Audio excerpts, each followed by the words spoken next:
I got some more breaking news. The information I'm getting now that Daniel Dubois is the opponent that Anthony Joshua will most likely fight next.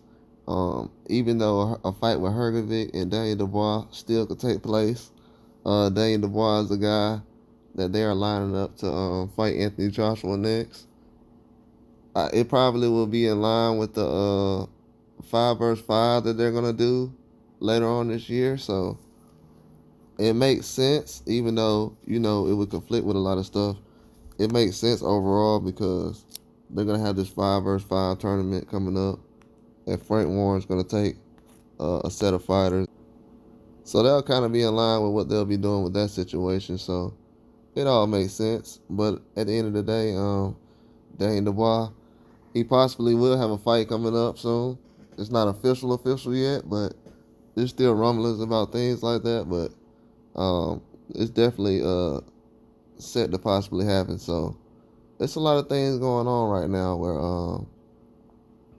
the unexpected is kind of happening for some people, but I reported most of this stuff. This is kind of old news for me, but I will just report it again as confirmation. But Frank Warren himself said that the fight could possibly take place later on this year. That'll actually be a very good fight. Daniel Dubois style with Anthony Joshua. That's a very tough fight, in my eyes. So it's definitely something that makes a lot of sense. It's a lot of fights happening right now. We can be picky at times, which is a good thing and a bad thing, but at the same time, it's just a standard that fans expect from boxing. And it just goes, what I'm saying, at a certain level because with the media saying certain things about how boxing isn't at a certain level, the fans try to help push it to that certain level. So that's kind of what's going on. We're getting a lot of pushback right now. I know I'm getting pushback right now. But fights like Dubois and Joshua, that's not a bad fight for me. I'm not gonna get you're not gonna get any kind of bad news from me as far as that fight or anything like that. I think that's a good fight. But at the end of the day, with these other heavyweights we have around boxing, I just the way I look at things, I don't know how it benefits everyone else. You know what I'm saying? Like, and that's just the honest truth at the end of the day. But I'll focus more solely on Anthony Joshua and Daniel Dubois in this setting. But with Joshua, him having to stay active, I think him having a couple of months off and possibly having probably a six month span off probably be good for him. He's been a little active lately, so he can kind of chill and relax and take some time to kind of.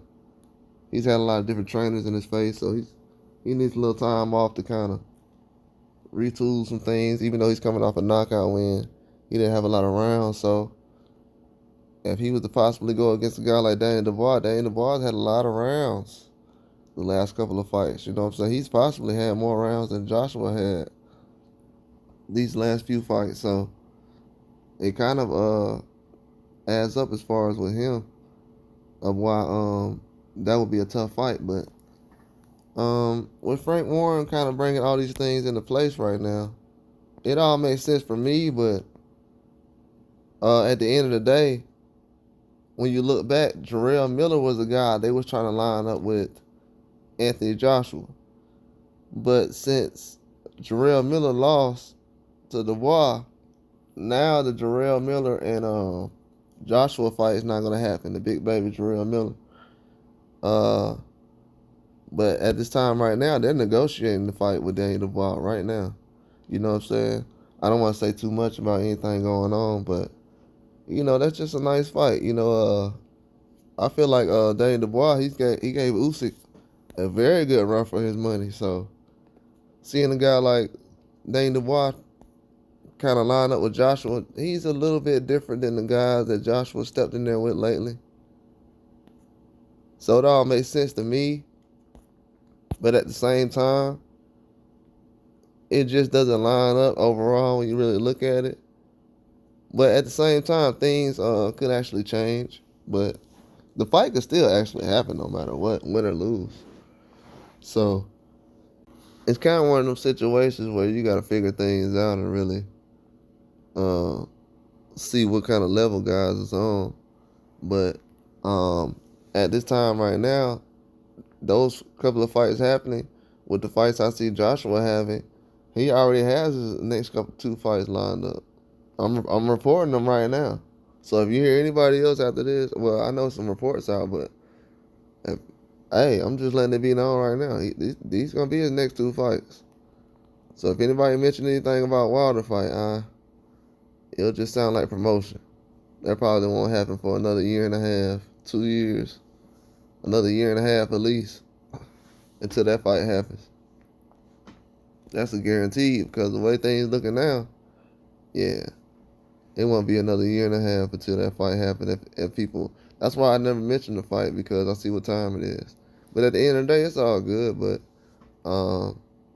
because he doesn't have a belt, just like Wilder doesn't have a belt, so it's not like he's being kept out of anything right now. Both lost to the guys who's in the undisputed fight right now, so it really doesn't matter.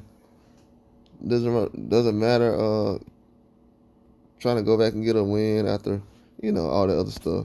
It really doesn't matter at this point.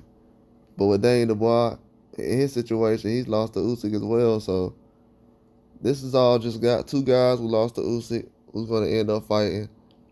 We don't know. Like at that point, when they do fight, it doesn't look like it's going to be a chance to fight Usyk. So then they said something kind of. Well, I'm not going to mention that part, but because they already don't like me saying a whole bunch of stuff. But with that fight happening,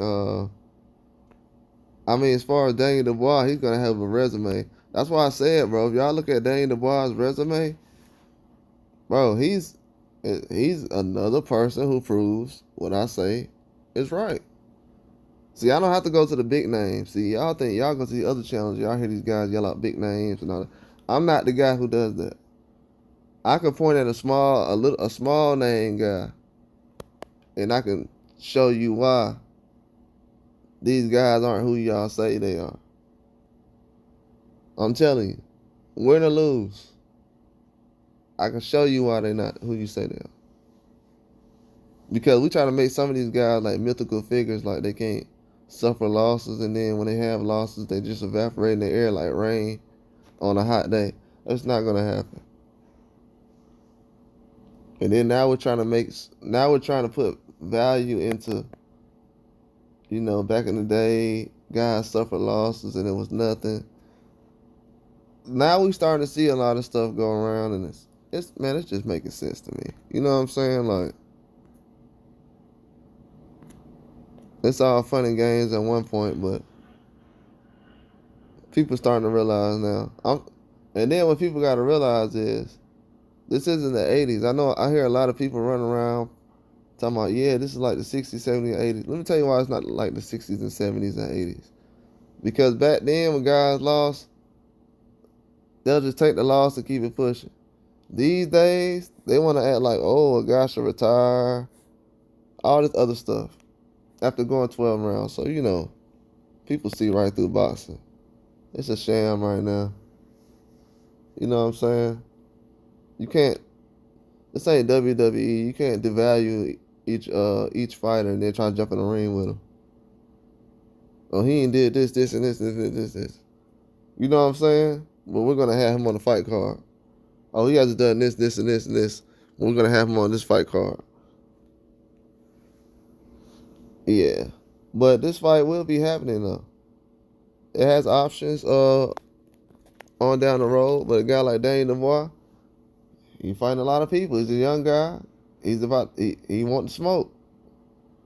I know a couple of other guys who close to Daniel Dubois' age that don't want to smoke like that. But yeah, we'll say something about that later on though. That's all I got though. Like and subscribe.